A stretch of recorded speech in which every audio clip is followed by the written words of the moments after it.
भारत की राजनीतिक इतिहास अगर हम गहराई से देखें तो एक ऐसे संगठन से शुरू होता है जिसने न केवल भारतीय स्वतंत्रता आंदोलन की नींव रखी बल्कि आधुनिक भारत की दिशा तय करने में भी निर्णायक भूमिका निभाई। इस संगठन का नाम है भारतीय राष्ट्रीय कांग्रेस। सन 1885 दिसंबर का महीना, बॉम्बे यानी आज का मुंबई, यही हुआ था भारतीय राष्ट्रीय कांग्रेस का पहला अधिवेशन। इस अधिवेशन की अध्यक्षता की थी एक प्रतिष्ठित वकील और नेता व्योमेश चंद्र बनर्जी ने। लेकिन इसके पीछे असली दिमाग किसका था? एक अंग्रेज एओ हुम। हाँ, यह सच है कि कांग्रेस की स्थापना का श्रेय एक ब्रिटिश अधिकारी को जाता है। प्रश्न उठता है कि आखिर एक कांग्रेस क्यों चाहता था कि भारतीय एक राजनीतिक संगठन बनाए। दरअसल 1857 के विद्रोह ने ब्रिटिश साम्राज्य को हिला दिया था। उसके बाद अंग्रेज़ों को यह डर सताने लगा कि अगर भारतीय जनता असंतोष को संगठित रूप में प्रकट करेगी तो शासन टिक नहीं पाएगा। एओ ह्यूम ने सोचा कि अगर भारतीयों को शिकायत और असंतोष व्यक्त करने का एक सुरक्षित मंच मिल जाए तो यह हिंसक रूप से नहीं लगेगा। इस तरह 72 प्रतिनिधियों के साथ भारतीय राष्ट्रीय कांग्रेस का जन्म हो गया। लेकिन कांग्रेस के शुरुआती साल सिर्फ याचना की राजनीति से भरे थे।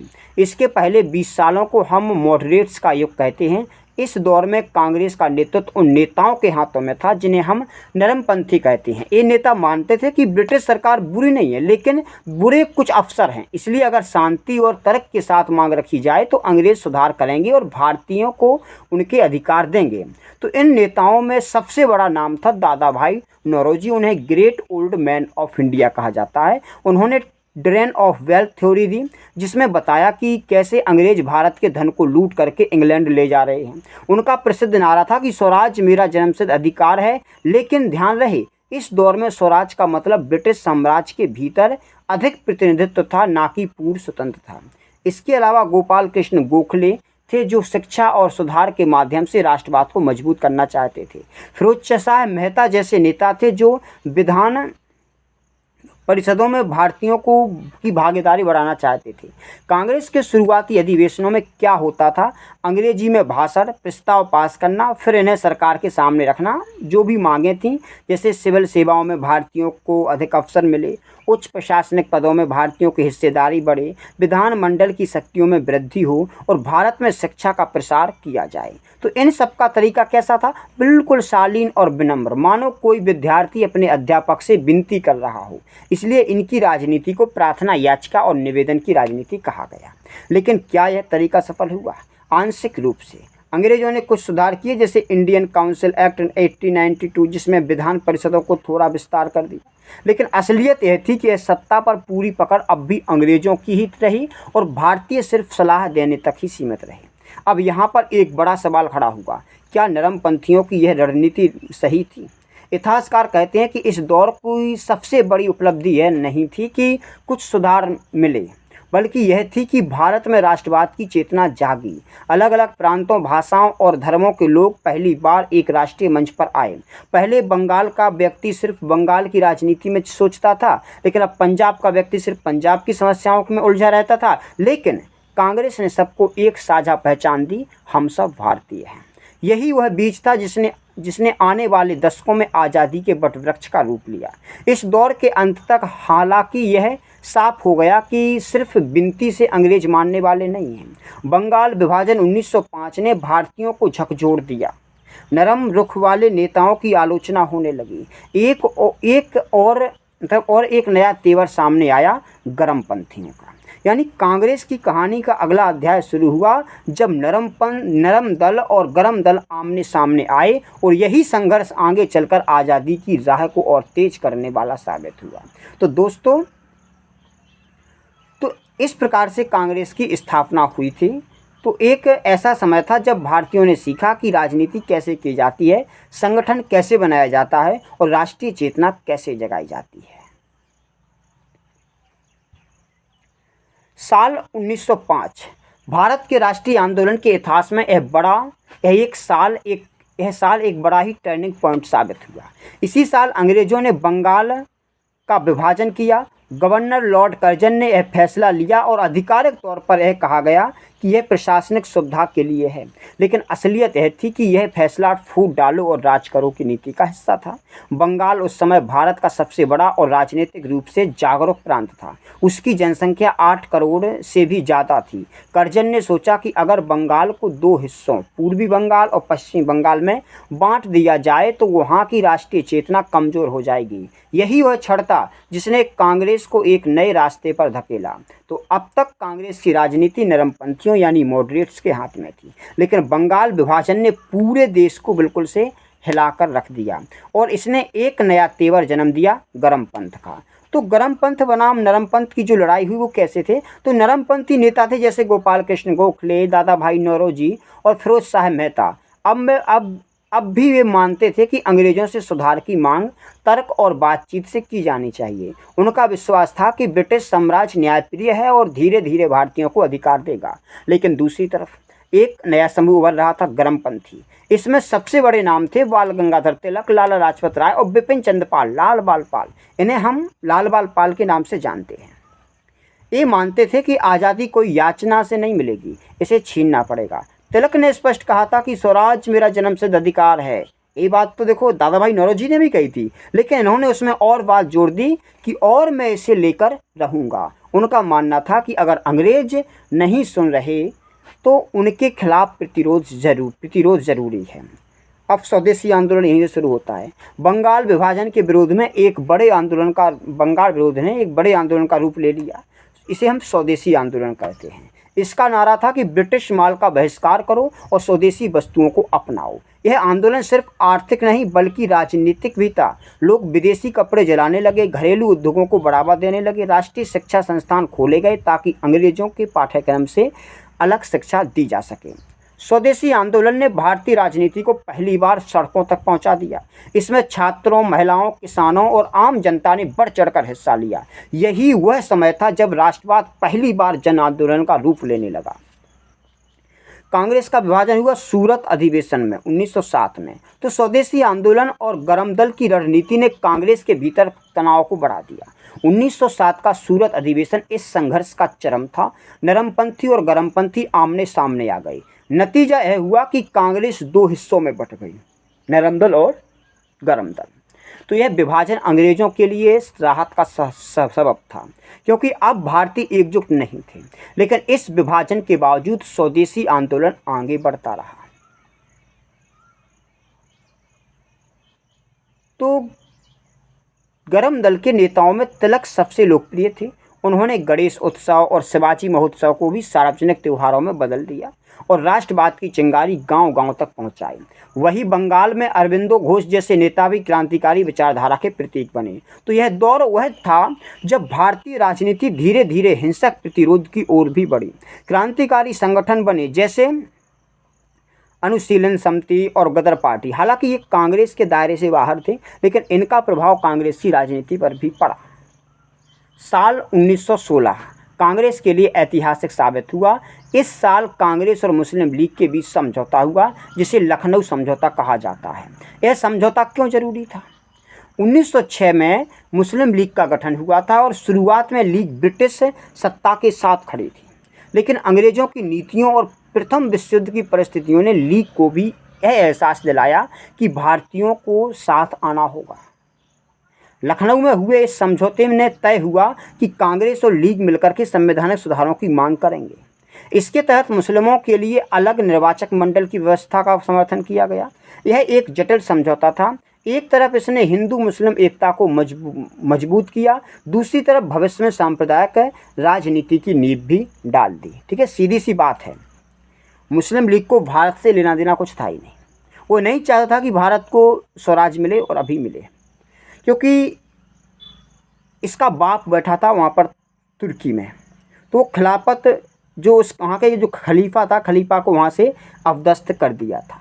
तो उसी अपने बाप को बचाने के लिए, अपने बाप की गद्दी के विरोध करने के लिए मुस्लिम लीग ने कांग्रेस के से हाथ मिलाया था और कांग्रेस ने भी यहाँ पर मुस्लिम लीग का साथ दिया था।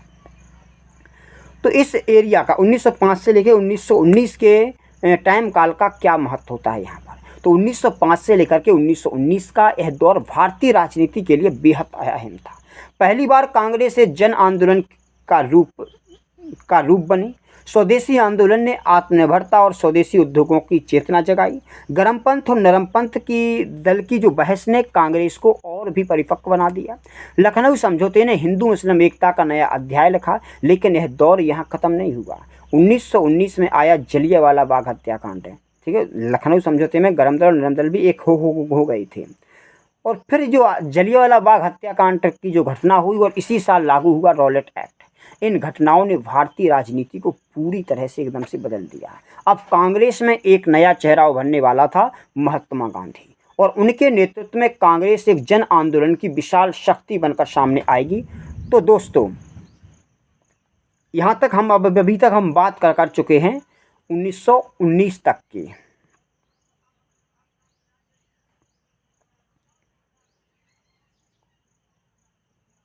तो भारत के स्वतंत्रता संग्राम का सबसे निर्णायक और भावनात्मक दौर शुरू होता है साल 1919 से। यह वही समय है जब कांग्रेस में एक नए नेता का आगमन हुआ, मोहनदास करमचंद गांधी, जिन्हें आगे चलकर पूरी दुनिया महात्मा गांधी के नाम से जानने लगी। गांधी के आने के बाद कांग्रेस केवल बुद्धिजीवियों का मंच नहीं रही, बल्कि करोड़ों भारतीयों की आवाज़ बन गई।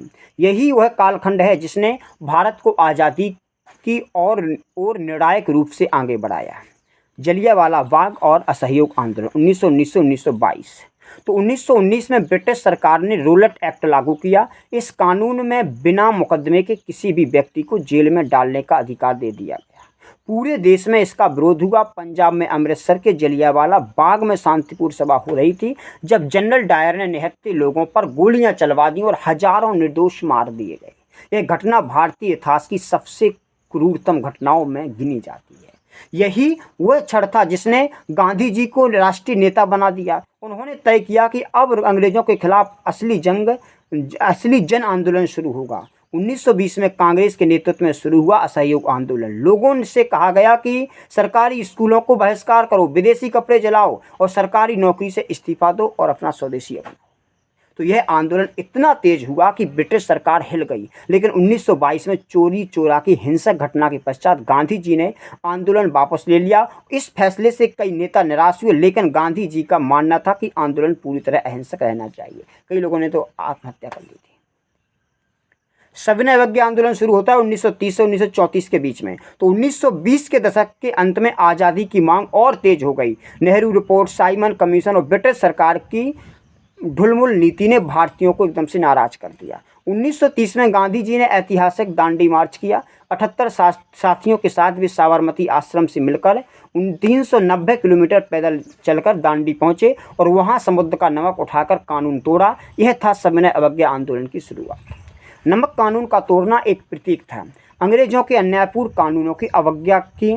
यह आंदोलन पूरे भारत में फैल गया। महिलाएं, किसान, मजदूर, इन सब इसमें कूद पड़े।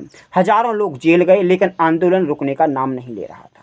1931 में गांधी इरविन समझौता हुआ और गांधी जी गोलमेज सम्मेलन में लंदन गए, लेकिन वहां भारतीयों की मांगों पर ध्यान नहीं दिया गया। आंदोलन दोबारा शुरू हुआ, लेकिन 1934 तक इसकी तीव्रता कम हो गई।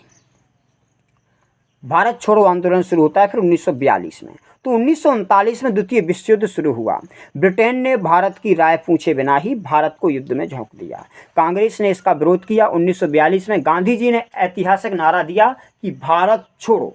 अगस्त 1942 को मुंबई के ग्वालियर टैंक मैदान से भारत छोड़ो आंदोलन की शुरुआत हुई। गांधी जी ने कहा कि करो या मरो। यह आंदोलन हिंसक और अहिंसक दोनों रूपों में फैला। जगह जगह रेल की पटरियां उखाड़ी गईं, टेलीफोन लाइनें काटी गईं, लोगों ने सरकारी दफ्तरों पर कब्जा कर लिया। तो ब्रिटिश सरकार ने इसका भी बर्बर दमन किया। गॉडसे का नाम आ गया। गांधी जी, नेहरू, पटेल समेत सारे बड़े नेता जेल में डाल दिए गए, लेकिन आंदोलन रुकने की बजाय और भी उग्र होता गया। यह वह आंदोलन था जिसने ब्रिटिश सरकार को साफ संदेश दिया कि अब भारत पर शासन असंभव है। इन आंदोलनों के बीच कांग्रेस ने 1937 के चुनावों में भी भाग लिया और बड़ी जीत को दर्ज किया। कई प्रांतों में कांग्रेस की सरकारें बनी। इसने भारतीयों की प्रशासन चलाने का अनुभव किया। दूसरी तरफ मुस्लिम लीग ने दो राष्ट्रीय सिद्धांतों की तेज़ी से फैलाना शुरू कर दिया। मोहम्मद अली जिन्ना ने कहा कि हिंदू और मुसलमान दो अलग राष्ट्र हैं और उन्हें अलग देश चाहिए। कांग्रेस ने इसकी आलोचना की, लेकिन ब्रिटिश सरकार ने लीग को बढ़ावा दिया। द्वितीय विश्व युद्ध के बाद ब्रिटेन आर्थिक रूप से टूट चुका था। भारत में लगातार आंदोलन और दबाव बढ़ रहे थे। 1946 में जो नौसेना विद्रोह ने दिखा दिया कि अब अंग्रेजी हुकूमत बचेगी नहीं। कांग्रेस ने साफ कहा कि अब स्वतंत्रता से कम कुछ नहीं भी स्वीकार नहीं होगा हमें। अंततः 1947 में ब्रिटिश सरकार को मानना पड़ा, लेकिन दुखद पहलू यह रहा कि देश का विभाजन हुआ और पाकिस्तान बना। 15 अगस्त 1947 को भारत स्वतंत्र हुआ। जवाहरलाल नेहरू ने ऐतिहासिक भाषण दिया कि at the stroke of the midnight hours when the world sleeps India will awake to the life and freedom.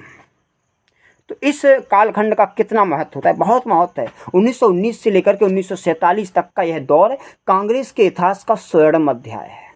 इसने गांधी जी के नेतृत्व में जन आंदोलन की ताकत दिखाई। असहयोग, सविनय अवज्ञा और भारत छोड़ो आंदोलन ने ब्रिटिश साम्राज्य की नींव को हिला दी। कांग्रेस ने स्वतंत्रता के लिए पूरे भारत को एकजुट किया, लेकिन साथ ही इसी दौर में विभाजन की त्रासदी भी सामने आई। 15 अगस्त 1947 भारत आज़ाद हुआ और स्वतंत्रता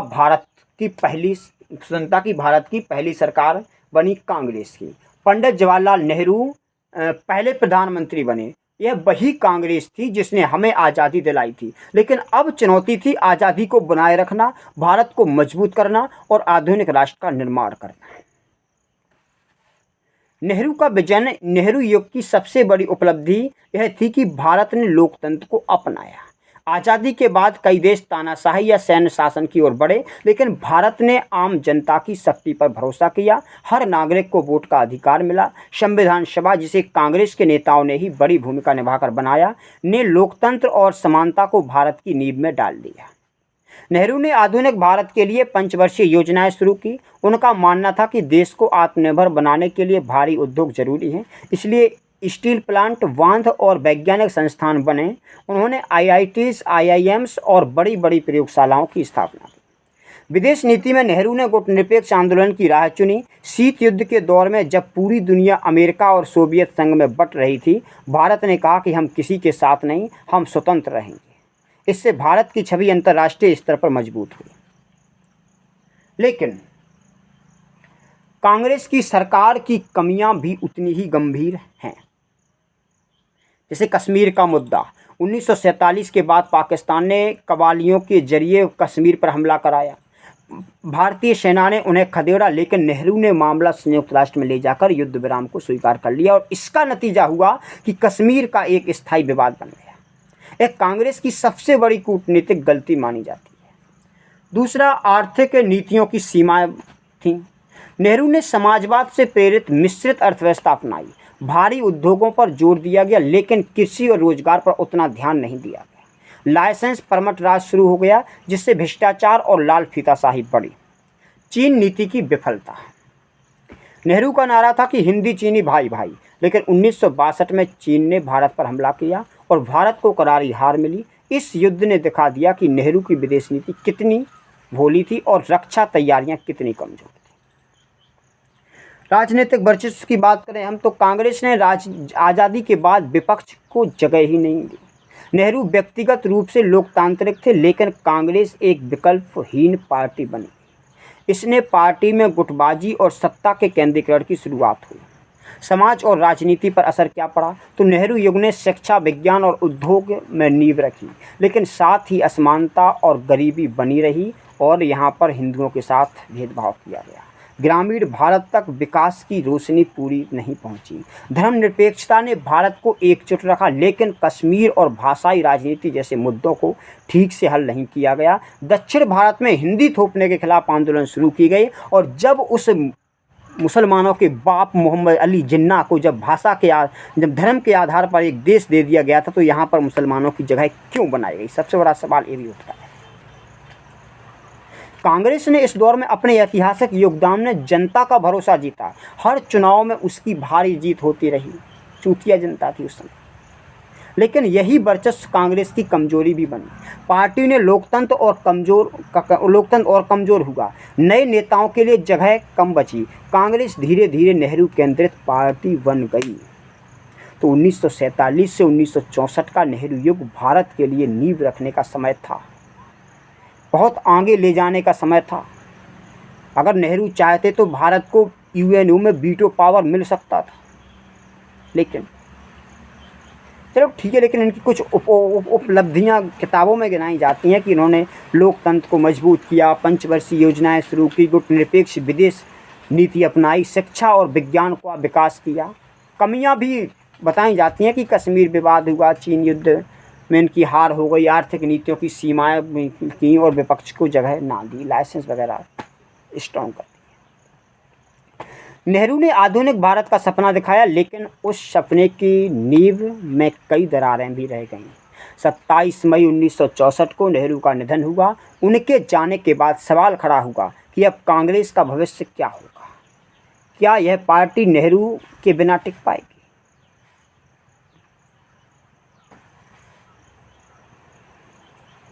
नेहरू के निधन के बाद पार्टी अचानक असमंजस में पड़ गई। 1964 में लाल बहादुर शास्त्री प्रधानमंत्री बने। शास्त्री जी ने जय जवान जय किसान का नारा दिया और 1965 के भारत पाक युद्ध में देश का नेतृत्व किया, लेकिन उनकी असामयिक मृत्यु के बाद 1966 में कांग्रेस ने नेहरू की बेटी इंदिरा गांधी को प्रधानमंत्री बनाया। शुरुआत में इंदिरा गांधी को कमज़ोर माना गया, उनको गूंगी गुड़िया कहा गया। कांग्रेस के बुजुर्ग नेता, जिन्हें सिंडिकेट कहा जाता था, सोचते थे कि वे इंदिरा को आसानी से नियंत्रित कर लेंगे, लेकिन जल्द ही इंदिरा ने दिखा दिया कि वह सिर्फ गुड़िया नहीं है, बल्कि कठोर फैसले लेने वाली नेता भी है। बांग्लादेश युद्ध 1971 इंदिरा गांधी की सबसे बड़ी सफलता थी। 1971 का भारत पाक युद्ध था, लेकिन इस सफलता में भी एक असफलता छिपी थी। अगर इस भरोसे जो 93,000 सैनिक जो बंदी बनाए थे, अगर उन सैनिकों को इस शर्त पर रिलीज किया जाता कि जो कश्मीर का जो पूरा हिस्सा है वो मुझे चाहिए, कश्मीर का मामला यहाँ यहीं पर हल कर लिया जाता, हमें इतने पापड़ नहीं बेलने। और आज भी पीपीओके को हम कहाँ हासिल कर पाए।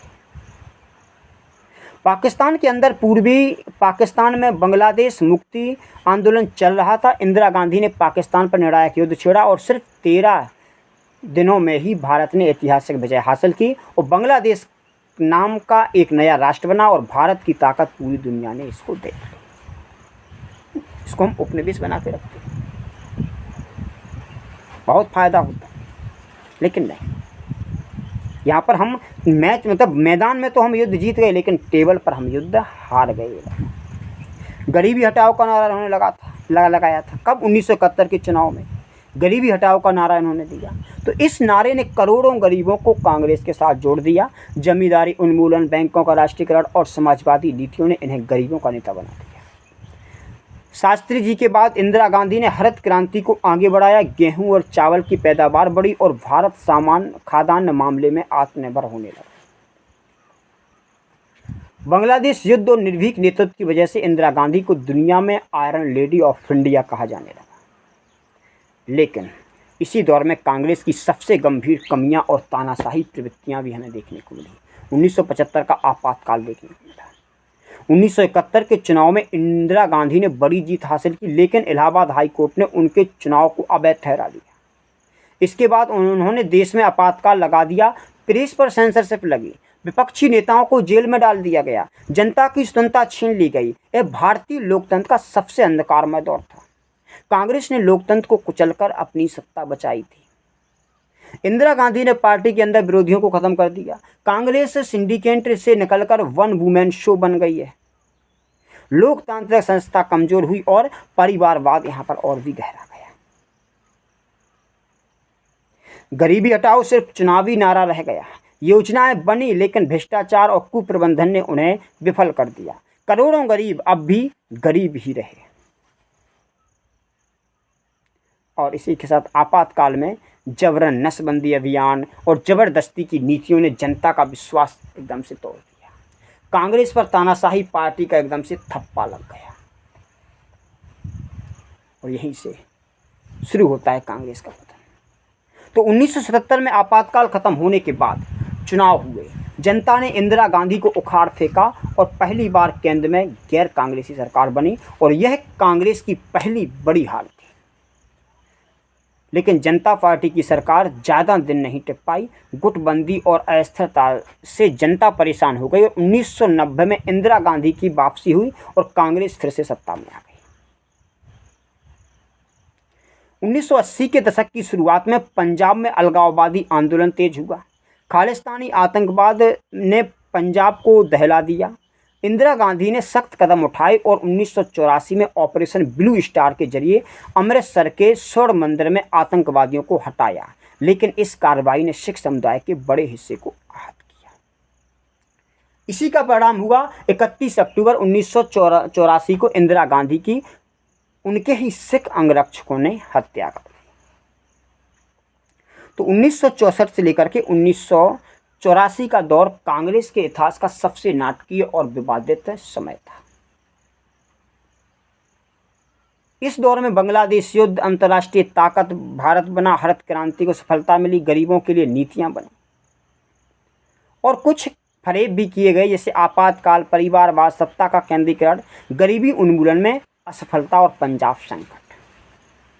इंदिरा गांधी ने कांग्रेस को अभूतपूर्व ऊंचाइयों पर पहुंचाया, लेकिन उनकी नीतियों ने कांग्रेस के लिए गहरे घाव भी छोड़े थे। उनकी हत्या के बाद कांग्रेस के सामने सवाल था कि अब नेतृत्व कौन करेगा, और यही सवाल कांग्रेस को आगे चलकर राजीव गांधी युग में ले गया, जो नए भारत की तकनीकी और राजनीतिक कहानी लेकर आया।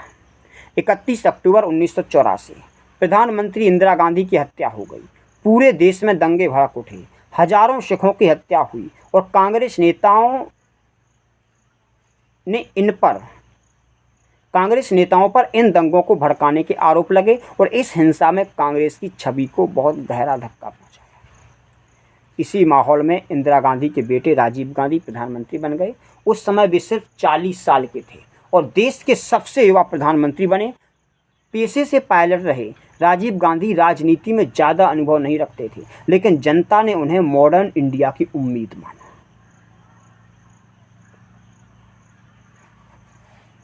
राजीव गांधी ने भारत को 21वीं सदी में ले जाने का सपना दिखाया। उन्होंने कंप्यूटर, टेलीकॉम और सूचना प्रौद्योगिकी के लिए रास्ते खोले। आज जो भारत आईटी पावर के रूप में जाना जाता है, उसकी नींव राजीव गांधी के दौर में पड़ी। राजीव गांधी ने सत्ता को गांव तक पहुंचाने की कोशिश की। 73वीं और 74वीं संवैधानिक संशोधन उनके विजन का हिस्सा था, जिसमें पंचायती एवं नगर पालिकाओं को मजबूत बनाया। शिक्षा और युवा, तो उन्होंने जवाहर नवोदय विद्यालय की शुरुआत की ताकि ग्रामीण इलाकों के बच्चों को भी गुणवत्तापूर्ण शिक्षा मिले। राजीव गांधी की छवि यंग, डायनामिक और टेक सेवी नेता की थी। वे अंतर्राष्ट्रीय स्तर पर भी भारत की आधुनिक छवि के प्रतिनिधि बने। लेकिन राजीव गांधी का कार्यकाल उतना ही विवादों और विफलताओं से भरा है जितनी उनकी उपलब्धि से ज़्यादा। 1984 सिख विरोधी दंगे हुए। इंदिरा गांधी की हत्या के बाद जो दंगे हुए, उनमें कांग्रेस नेताओं की भूमिका पर गंभीर सवाल उठे। राजीव गांधी ने उस समय कहा था कि जब बड़ा पेड़ गिरता है तो धरती हिलती है। यह बयान उनकी छवि पर भारी पड़ा और सिख समुदाय के बड़े हिस्से ने कांग्रेस से दूरी बना ली। बोफोर्स घोटाला।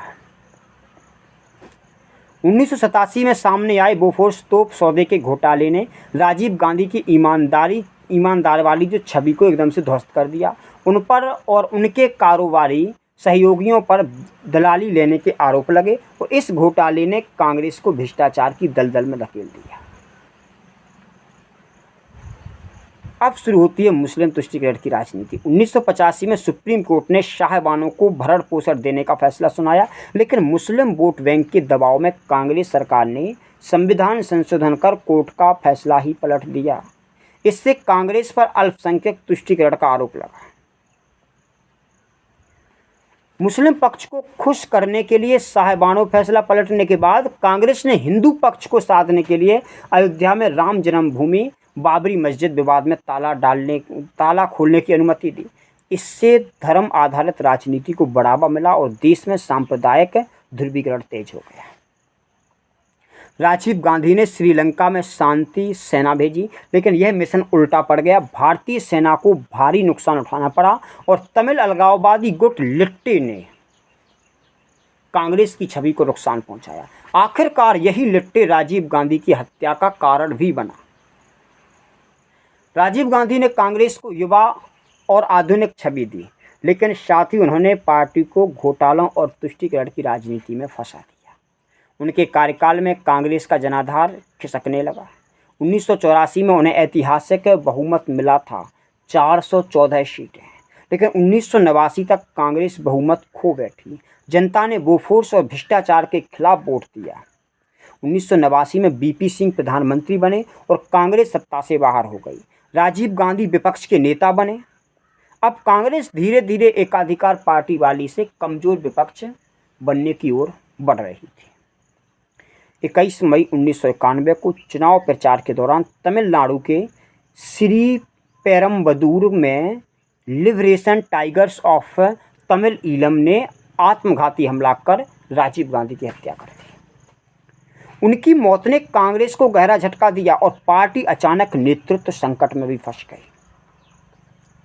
1984 से 1991 का दौर कांग्रेस के लिए उम्मीद और निराशा दोनों लेकर आया था।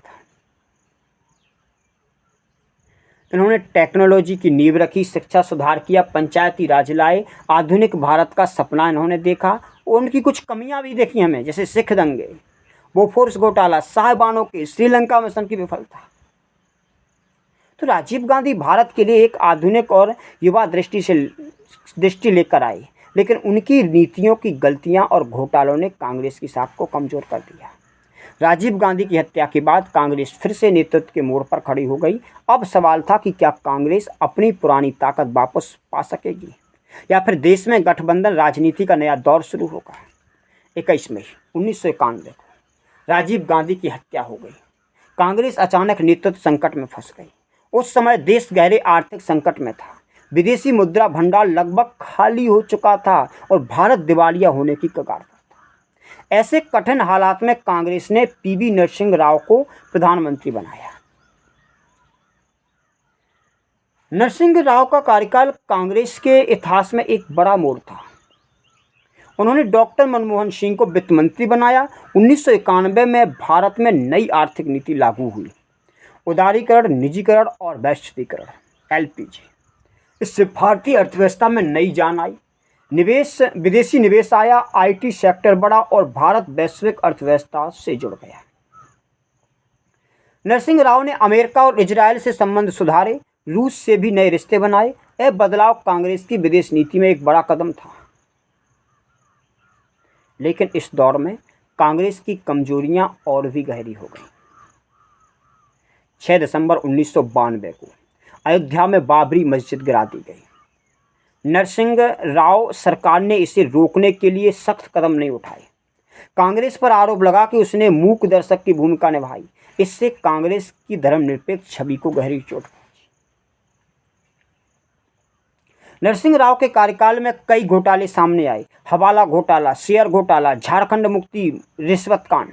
इन घोटालों ने कांग्रेस की साख को और भी कमजोर कर दिया। नरसिंह राव एक विद्वान नेता थे, लेकिन जनाधार नहीं जुटा पाए। कांग्रेस धीरे धीरे जनता की पार्टी से नेताओं की पार्टी बनती जा रही थी। उनका संगठनात्मक जो कमजोरी साफ दिखाई देने लगी। 1996 के चुनाव में कांग्रेस को बुरी हार मिली। नरसिंह राव प्रधानमंत्री पद से हटे। देश में गठबंधन सरकारों का दौर शुरू हुआ। कांग्रेस अब सत्ता से बाहर थी और उसकी पकड़ ढीली हो रही थी। 1996 से 2004 तक का जो दौर था कांग्रेस के लिए संघर्ष का समय था। 1996 में कांग्रेस हार गई और देवगौड़ा और फिर गुजराल प्रधानमंत्री बने। 1998 और 1999 में अटल बिहारी वाजपेयी के नेतृत्व में बीजेपी उभरी और कांग्रेस विपक्ष में सिमट के रह गई। 1998 में कांग्रेस ने राजीव गांधी की पत्नी सोनिया गांधी को पार्टी की कमान सौंपी। शुरू में विरोध हुआ कि विदेशी मूल की सोनिया गांधी को क्यों लाया जा रहा है, लेकिन सोनिया ने धीरे धीरे पार्टी को संगठित किया। उनकी अगुवाई में कांग्रेस ने संगठन बनाने की राजनीति सीखी। पहले कांग्रेस एक सर्वशक्तिशाली पार्टी थी, लेकिन अब उसे क्षेत्रीय दल के साथ मिलकर के चलना सीखना पड़ा। आज भी वही स्थिति देखने को मिल रही। तो एक कहानी बताती है कि आप कितना भी कर लो, लेकिन अगर आप आइडियोलॉजी को अगर भूलते जाओगे तो आपका यही यश। इस दौर में कांग्रेस की ताकत थी सोनिया गांधी का करिश्मा और आर्थिक सुधारों की विरासत, लेकिन कमजोरियां कहीं गहरी थीं। कांग्रेस के पास जमीनी संगठन कमजोर था। क्षेत्रीय दल उभर रहे थे, जैसे Samajwadi party, Bahujan Samaj party, Trinamool Congress, DMK, AIADMK, RJD. इन सब ने कांग्रेस का वोट बैंक तोड़ दिया। भ्रष्टाचार और घोटालों की छवि कांग्रेस को पीछे लगी रही। हिंदुत्व की राजनीति के उभार ने कांग्रेस के धर्मनिरपेक्ष वोट को खो दिया। 2004 के आम चुनाव से पहले बीजेपी इंडिया शाइनिंग अभियान लेकर आई, लेकिन गांव और गरीब तबका इससे प्रभावित नहीं हुआ। सोनिया गांधी ने कांग्रेस को गरीबी और किसानों की पार्टी के रूप में फिर पेश कर दिया। उन्होंने गठबंधन बनाकर यूपीए मतलब यूनाइटेड प्रोग्रेसिव अलायंस तैयार किया और इसी से कांग्रेस को सत्ता की ओर फिर से धकेल दिया। 1991 से 2004 का दौर कांग्रेस के लिए उतार चढ़ाव भरा था।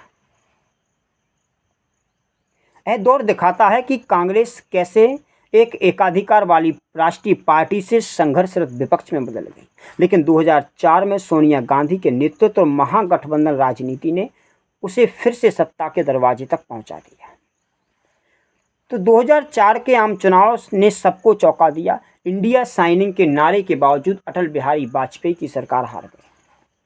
कांग्रेस ने क्षेत्रीय दलों के साथ मिलकर यूनाइटेड प्रोग्रेसिव अलायंस यूपीए बनाया। सोनिया गांधी ने प्रधानमंत्री पद से इनकार किया और डॉक्टर मनमोहन सिंह को देश का प्रधानमंत्री बनाया। यही वह दौर था जब कांग्रेस ने एक बार फिर केंद्र में अपनी ताकत दिखाई, लेकिन साथ ही घोटालों और भ्रष्टाचार ने उसकी नींव को हिला के रख दिया।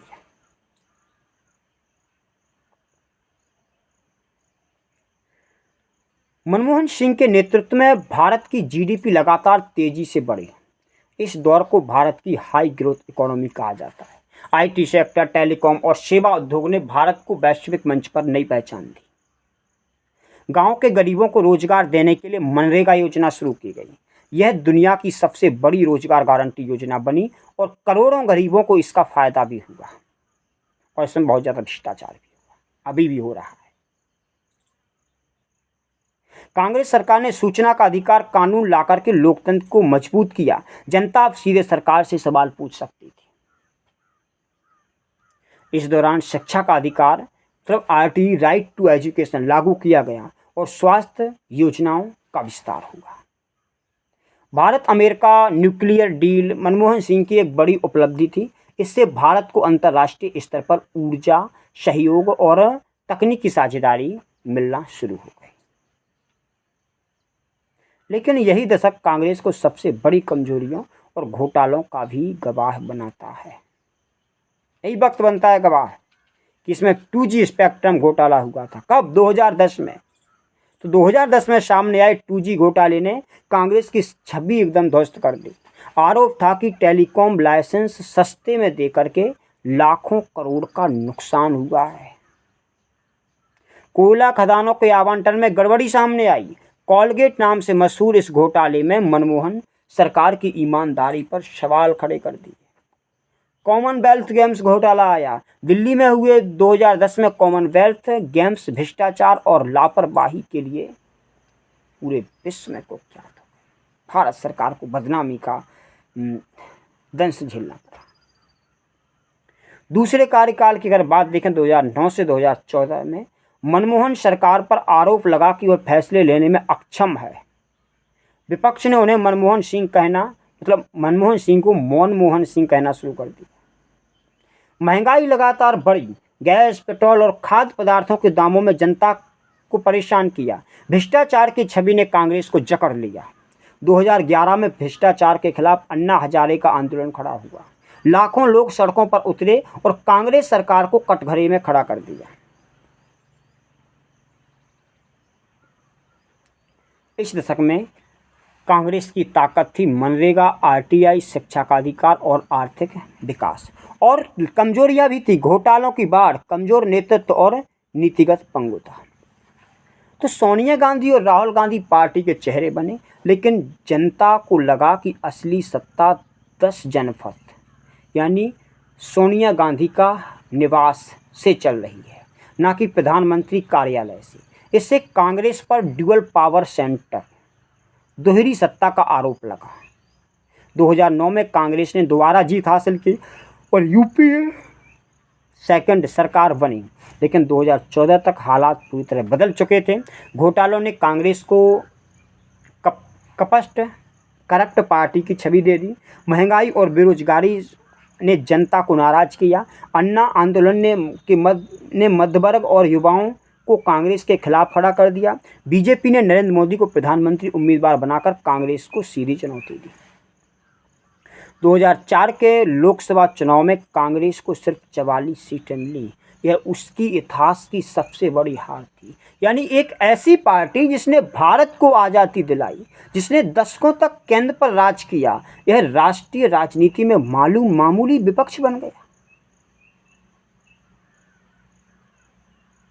मतलब जो 2004 से लेकर के 2014 का दौर कांग्रेस के लिए उत्थान और पतन दोनों लेकर आया। यही वो दशक था जिसने कांग्रेस की जड़ों को कमजोर कर दिया और भारतीय राजनीति में भाजपा के उदय का रास्ता साफ किया। 2014 का लोकसभा चुनाव भारतीय राजनीति में एक नया मोड़ लेकर आया। नरेंद्र मोदी के नेतृत्व में बीजेपी ने लैंडस्लाइड जीत हासिल की, जबकि कांग्रेस मात्र 44 सीट पर सिमट गई। यह कांग्रेस का इतिहास की सबसे बड़ी हार थी। 2014 के चुनाव के बाद कांग्रेस एक दम तोड़ती पार्टी की तरह दिखाई दी। पार्टी के पास कोई स्पष्ट रणनीति नहीं थी, नेतृत्व कमजोर था और संगठन पूरी तरह से ढहता नजर आ रहा था। कांग्रेस पार्टी को अध्यक्ष बनाया गया, लेकिन पार्टी के भीतर उनकी स्वीकार्यता और क्षमता पर सवाल उठते हैं। भले ही केंद्र में कांग्रेस कमजोर थी, लेकिन कई राज्यों में यह सत्ता में थी। राजस्थान, मध्य प्रदेश, छत्तीसगढ़, पंजाब, कर्नाटक और उत्तर प्रदेश के कुछ हिस्सों में कांग्रेस ने इन राज्यों में विकास कार्य, सामाजिक कल्याण योजनाएं और किसानों के लिए नीतियों को लागू किया। कांग्रेस ने राज्यों में शिक्षा, स्वास्थ्य और गरीबी उन्मूलन की योजनाएं जारी रखी। राजस्थान और पंजाब में किसानों के लिए विशेष पैकेज, कर्नाटक में ग्रामीण विकास और छत्तीसगढ़ में आदिवासी कल्याण की पहल की गई। कांग्रेस ने संसद और राज्य विधानसभा में सरकार की नीतियों का मुकाबला किया। किसानों की समस्या, महंगाई और बेरोजगारी जैसे मुद्दों को उठाकर पार्टी ने अपने अस्तित्व को बनाए रखा। लेकिन इस दौर में कांग्रेस की कमियां और कमजोरियां और अधिक उजागर हुई। राहुल गांधी और सोनिया गांधी के नेतृत्व पर लगातार सवाल उठते रहे। युवाओं और पार्टियों के पुराने नेताओं के बीच संतुलन बनाने में पार्टी असफल रही।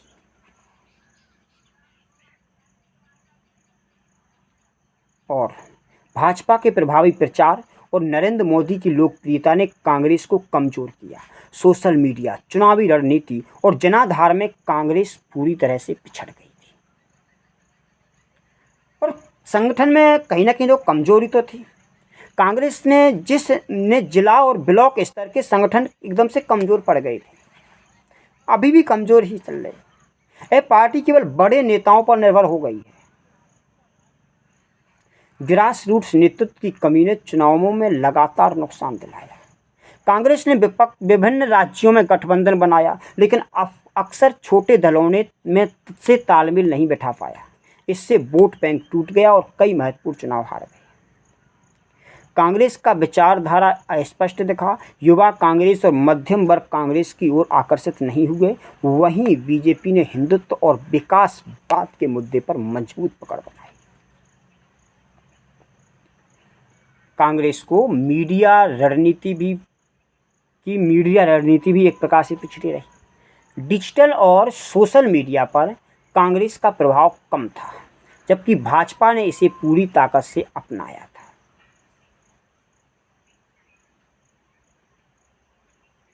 कांग्रेस ने कई बार खुद को पुनः स्थापित करने की कोशिश भी की। 2018-19 में राहुल गांधी के नेतृत्व में चुनाव प्रचार हुआ। 2019 में लोकसभा चुनाव में विपक्षी दलों को एकजुट करने का प्रयास किया गया। राज्यों में स्थानीय विकास और कल्याण योजनाओं को जोर देना, लेकिन बड़े चुनावों में यह पर्याप्त नहीं था। 2019 के लोकसभा चुनाव में कांग्रेस केवल 52 सीटें ही जीत पाई। 2024 के चुनाव के लिए इस कांग्रेस ने फिर से गठबंधन बनाने की रणनीति अपनाई, लेकिन विपक्ष की एकता और मोदी लहर को रोकना चुनौतीपूर्ण रहा। मतलब तो हम कह सकते हैं कि 2014 से लेकर 2024 का दशक कांग्रेस के लिए संघर्ष और अस्तित्व का दौर था, अस्तित्व की लड़ाई लड़ रहा था। तो यह दौर दिखाता है कि कैसे कांग्रेस, जो कभी भारत की सबसे बड़ी, सबसे मजबूत पार्टी थी, मोदी युग में लगातार चुनौती और दबाव में रही। कांग्रेस तो पार्टी ने कोशिश की, लेकिन संगठन और नेतृत्व में कमजोरी ने उसकी वापसी को कठिन बना दिया। 2025 में कांग्रेस पार्टी भारत की राजनीति में एक जटिल और चुनौतीपूर्ण स्थिति में खड़ी है। 131 साल पुरानी यह पार्टी आज भी देश की सबसे पुरानी राष्ट्रीय पार्टी है, लेकिन उसका जनाधार लगातार कमजोर होता जा रहा है। केंद्र में कांग्रेस विपक्ष की भूमिका निभा रही है। मोदी सरकार के लगातार 2 कार्यकाल और बीजेपी का मजबूत संगठन कांग्रेस को हर बड़े चुनाव में चुनौती दे रहा है। सोनिया गांधी, राहुल गांधी और अन्य वरिष्ठ नेताओं के नेतृत्व में कांग्रेस कई राज्यों में सत्ता में है, जैसे पंजाब, राजस्थान और छत्तीसगढ़, लेकिन संगठनात्मक ढांचा कमजोर है। जिलों और ब्लॉकों तक पार्टियों का प्रभाव सीमित है। युवा नेताओं को अवसर कम मिलते हैं और पुराने नेताओं का दबदबा पार्टी में अधिक है। कांग्रेस ने अपने शासन वाले राज्यों में शिक्षा, स्वास्थ्य और किसानों के लिए कई योजनाएं लागू की हैं। मनरेगा और अन्य सामाजिक कल्याण योजना गरीबी और मध्यम वर्ग को लाभ भी पहुंचा रही है। कांग्रेस संसद और राज्यों में सरकार की नीतियों का लगातार विरोध करती रही है। महंगाई, बेरोजगारी और किसान आंदोलन में पार्टी ने आवाज उठाई है। कांग्रेस ने विपक्षी दलों को जोड़ने की कोशिश की है। एनसीपी, डीएमके, आरजेडी, टीएमसी जैसे दलों के साथ गठबंधन बनाकर पार्टी ने राष्ट्रीय स्तर पर अपनी मजबूती बनाए रखने की रणनीति अपनाई। कांग्रेस लगातार लोकतंत्र, धर्मनिरपेक्षता और संविधान की रक्षा की बात करती रही है। यह उसे पारंपरिक भारतीय राजनीतिक मूल्यों के प्रतीक के रूप में बनाए रखती है। लेकिन कांग्रेस के लिए चुनौतियां और कमियां भी गहरी हैं। पहला तो है नेतृत्व का संकट है। राहुल गांधी के नेतृत्व में पार्टी अभी भी स्पष्ट और शक्तिशाली रणनीति नहीं दिखा पा रही है।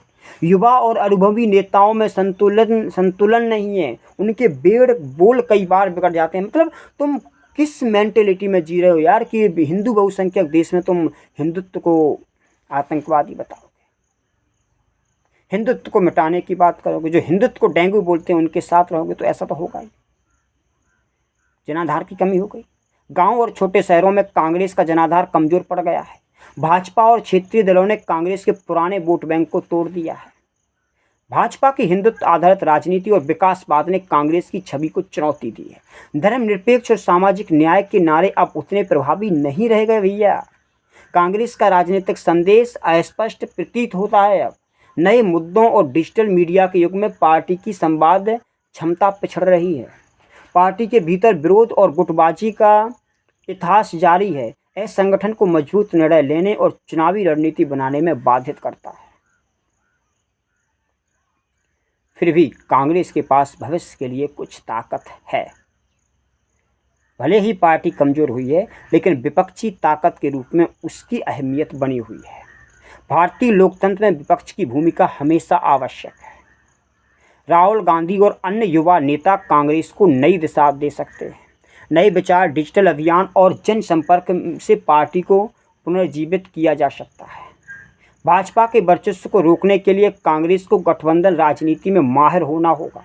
क्षेत्रीय दलों के साथ समझौते और सहयोग भविष्य में पार्टी को शक्ति दे सकते हैं।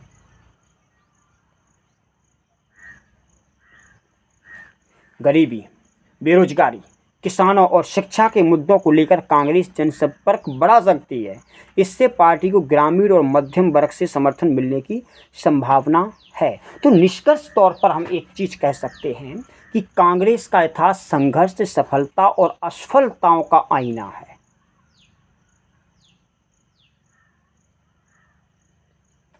तो जो भी चीज़ें हुई, जो उपलब्धियां हुई, जो कमियां हुई, वो सब हम चीज़ें इसमें कर चुके हैं। तो 2025 में कांग्रेस के सामने चुनौती है कि वो अपने पुराने आदर्शों और मूल्यों को नए तरीके से जनता तक पहुंचाए, युवा नेताओं को मजबूत करे और गठबंधन राजनीति के माध्यम से पुनः राष्ट्रीय स्तर पर प्रभावी बने। कांग्रेस के लिए यह समय संघर्ष और नवाचार का दौर है। अगर पार्टी सही दिशा में कदम उठाती है तो इतिहास फिर से इसे एक मजबूत राष्ट्रीय शक्ति के रूप में दर्ज कर सकता है। तो मिलते हैं अगली वीडियो में। अगली वीडियो में हम भारतीय जनता पार्टी का इतिहास बताएंगे आपको। अगर आप चैनल पर नए हो तो चैनल को सब्सक्राइब कर लीजिएगा और वीडियो को लाइक कर दीजिएगा। कहाँ पर मेरी गलती है, कहाँ पर मेरे गलत शब्द हैं, कहाँ पर क्या कमी रह गई है, वो आप कमेंट बॉक्स में करके इस पर चर्चा कर सकते हैं। जय हिंद।